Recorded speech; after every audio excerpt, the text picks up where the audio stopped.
번째는 문학이에요. 문학도 똑같습니다. 사실 문학은 시간 많이 안 걸려요. 그러니까 문학을 읽고 엥? 이게 무슨 말? 솔직히 이런 경우는 잘 없어요. 현대시 빼고.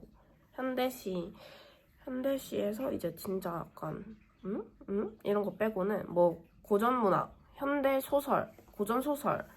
일단 문학에서 가장 중요한 거는 1번은 문학 개념어를 공부하는 거예요. 저는 이 문학 개념어에 대한 이 부재가 너무 컸기 때문에 일단 문학 개념어를 제일 먼저 공부를 했어요.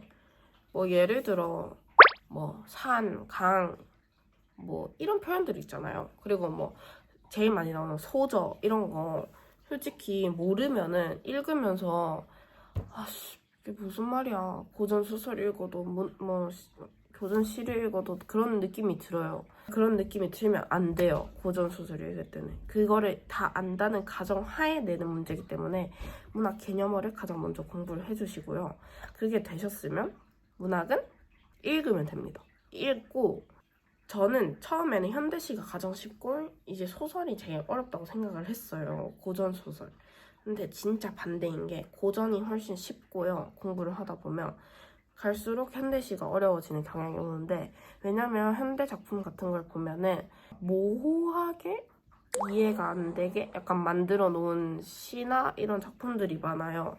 그 이유가 정확한 직접적인 표현을 쓰지 않기 때문이거든요. 근데 고전은 써요. 정확하게 직접적인 표현을. 그립다, 사랑한다, 사모한다, 뭐 이런 감정이 드러나는 언어를 직접적으로 쓰는데 현대시는 그렇지 않아요. 뭐 불이 반짝거린다, 뭐 집어등이 어쩌고 뭐 이런 식으로 솔직히 뭐 그 단어도 솔직히 뭔 말인지 잘 모르겠는데 그게 뭐 어떻다, 까맣다, 뭐 지금 미치겠는 경우가 많단 말이에요. 그럴 때는 어떻게 하냐? 뭐 예를 들어 현대시에 이런 게 있어요. 뭐 내가 지어내는 거예요 지금. 뭐 가로등 불빛이 너무 어두워서 이렇게 반짝반짝거리다가 꺼져버려서 너무 어두워졌다 그 거리가 뭐 이런 식으로 말을 해요. 그러면 그 장면을 머릿속에 그려요. 애니메이션처럼. 가로등 불빛이 깜빡깜빡거리다가 탁 꺼졌대. 근데 그 쓸쓸한 거리에 나 혼자 이렇게 걸어간대. 그럼 기분이 어떨까요? 너무 쓸쓸하고 외롭고 그렇지 않을까요? 이런 식으로 이미지를 계속 상상을 하는 거예요. 상상하는 게 가장 중요합니다. 상상을 했다? 문제는 다 푼 겁니다. 그리고 문학은 헷갈리는 선지가 많다고 표현을 하는데 상상을 하게 되면은 헷갈리는 선지가 거의 없을 거예요.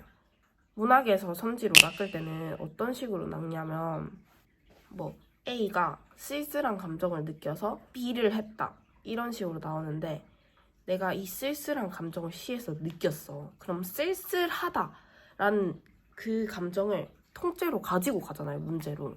근데 이런 식으로 나와요. A도 맞고 B를 한 것도 맞아. 근데 쓸쓸하지가 않대. 이런 식으로 났거나 A가 쓸쓸해서 여기까지 맞아. 근데 이 뒤에 행동이 다르다거나 어쨌든 제가 느끼기에는 문학에서는 선지에서 그 감정을 틀리게 주는 경우가 조금 많아요. 감정과 관련된 행위나 이런 게 뭔가 좀 잘못된 꼬인 그 문장 선지 통째로가 틀린 게 아니라 여기는 맞는데 요만큼이 다르다거나 이런 게 나오는데 내가 이 쓸쓸하다 이거를 통째로 베이스로 가져가서 선지를 본다면 누가 봐도 아닌 선지가 쑥쑥쑥쑥 튕겨나가요. 내가 쓸쓸한데 왜? 그러니까 이런 느낌. 그리고 막 이런 게 있어요. A가 쓸쓸하대요. 쓸쓸한데 뭐 춤을 춘대요. 근데 이 춤을 춘다는 내용이 뭐 나와. 그 글에 나와. 춤을 춘다는 것도 나왔고 내가 쓸쓸하다는 감정도 체킹했고 A도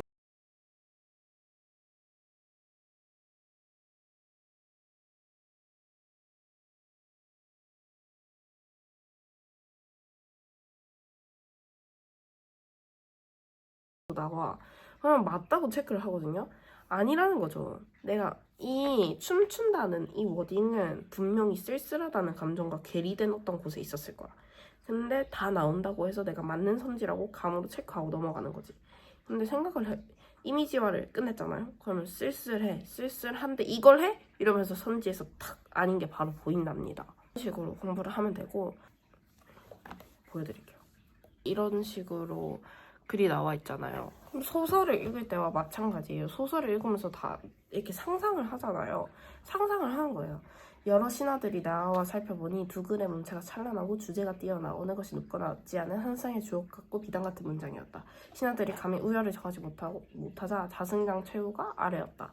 그러면 상상을 해요. 막 신하가 존나 뛰어나와가지고 막 신하들이 그걸 봤는데 존나 멋있는 거야. 그래가지고 어떻게 이러고 있으니까 못 정하고 있으니까 자승장 최후가 갑자기 나와가지고 이 두 글은 실로 고아가 없사오니 둘 모두를 불러 폐하 앞에서 비교하는 결정하는 것이 좋을 듯하옵니다 하면서 막 말을 하는 거예요. 감추지 못하였다. 그럼 김정이 막 키득키득 웃고 있는 그런 모든 표정과 장면을 구체적으로 상상을 하는 겁니다.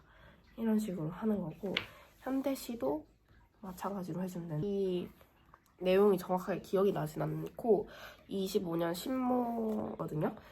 바람 부는 대숲에 가서 대나무에 귀를 대보라 이렇게 나와요. 그럼 대나무에 귀를 대보는 내 모습을 상상을 합니다. 그다음에 둘째 탈 이내는 그 소리를 대나무 속으로 흐르는 물소리라 했다. 언젠가 청진길에 대고 들었더니 정말 모르는 소리가 들렸다고 우긴다. 그냥 장면 그대로 상상을 해요. 둘째 딸 이내가 아빠 저 대나무 소리에서 나는 소리는 무르는 소리야. 내가 청진기 대고 들어봤는데 진짜 무르는 소리가 들렸어. 이렇게 말하는 장면을 상상하는 거죠. 그리고 나는 저 밑에까지가 바람에 흔들리면서 난 소리가 대나무 턱밑 속으로 울려 물소리처럼 들리는 거라고 설명했다. 그 뒤로 아이는 대나무에 귀를 대지 않는다. 뭐 어때요 이거? 아빠가 야 저게 무르는 소리 같냐? 저 위에 나무까지 흔들리면서 나는 소리야. 이렇게 하면서 애기 동심을 뺏은 거죠. 동의 작은 강물들을 아이에게서 빼앗아 버렸다. 저 지하 깊은 곳에서 하늘 푸른 곳으로 다시 아이의 작은 실핏줄에까지 이어져 흐르는 세상에 다시 없는 가장 길고 맑은 실개천을 빼앗아 버린 것이다. 아빠가 이렇게 느낀 거예요. 내가 저 아이한테서 저렇게 순수하고 아름다운 강을 내가 뺏어버렸구나. 그렇게 말함으로써 이렇게. 그리고 바람 부는 대숲에 가서 대나무에 귀를 대고 들어보라. 또 나오죠. 그리고 그 푸른 물소리에 귀를 씻고 입을 헹구고 푸른 대가지가 후려치는 회초리도 몇 대 아프게 맞으며. 이게 별 내용 없어요. 그냥 뭐 내가 애기 동심을 빼앗았네 이런 내용이 단 거예요. 그러면은 이 마음을 갖고 가는 거예요. 아빠가 애기 동심을 빼앗은 그런 내용이 있네. 이렇게 아빠가 말하고 있잖아요. 화자가. 그래서 아빠가 지금 그거를 다시 뉘우치고 뭔가 다시 성찰해보고 있네. 약간 이렇게 가져가는 거예요. 이런 식으로. 네, 이렇게 제가 독서공부법과 문학공부법을 한번 파헤쳐 봤는데 도움이 됐을지 모르겠어요. 도움이 됐어요.